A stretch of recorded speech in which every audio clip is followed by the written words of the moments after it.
Assalamualaikum warahmatullahi wabarakatuh. Perkenalkan, saya Asri Widyastuti SPD, peserta Latsar CPNS PPSDM Regional Bandung, golongan 3 angkatan 37, akan mempresentasikan infografik alur pelayanan instansi. Sebelum kita membahas tentang infografik alur pelayanan instansi yang telah saya buat, sebaiknya kita mengetahui dulu apa itu pelayanan publik.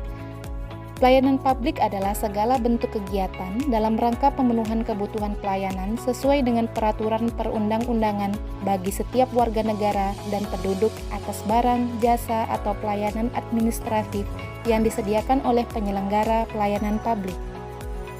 Saat ini saya bekerja sebagai guru di Sekolah Dasar Negeri 020 Tanah Merah, Kabupaten Indragiri Hilir, Riau. Nah, sekarang kita akan membahas tentang infografik alur pelayanan PPDB atau penerimaan peserta didik baru.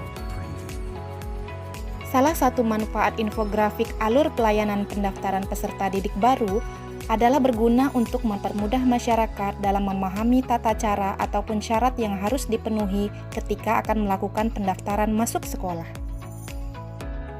Mekanisme pelaksanaan penerimaan peserta didik baru harus dilaksanakan secara objektif, transparan, dan akuntabel.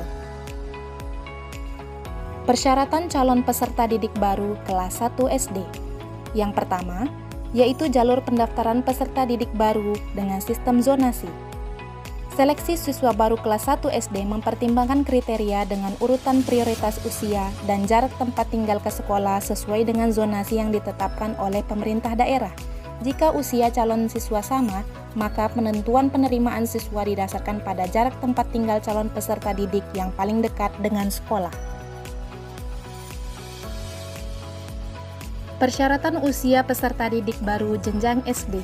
Calon peserta didik baru kelas 1 SD diprioritaskan harus memenuhi usia 7 tahun atau paling rendah 6 tahun per 1 Juli tahun berjalan.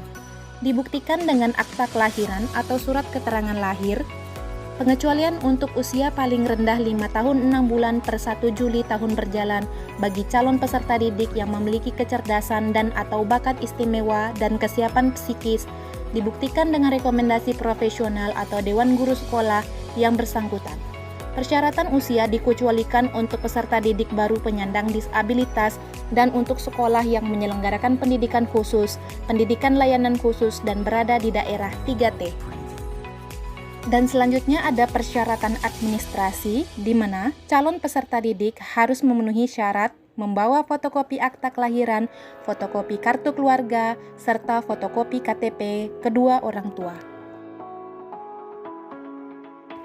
Tahapan pelaksanaan penerimaan peserta didik baru.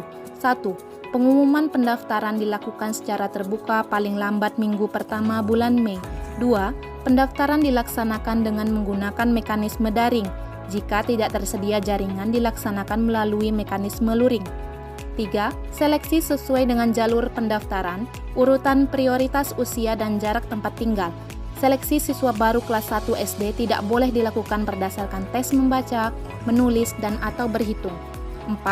Pengumuman penetapan peserta didik baru berdasarkan hasil rapat Dewan Guru dan ditetapkan melalui keputusan kepala sekolah. Dan yang terakhir, daftar ulang dengan menunjukkan dokumen asli yang dibutuhkan. Demikianlah penjelasan infografik alur pelayanan instansi tentang mekanisme pelayanan PPDB oleh saya Asri Widyastuti SPD. Wassalamualaikum warahmatullahi wabarakatuh.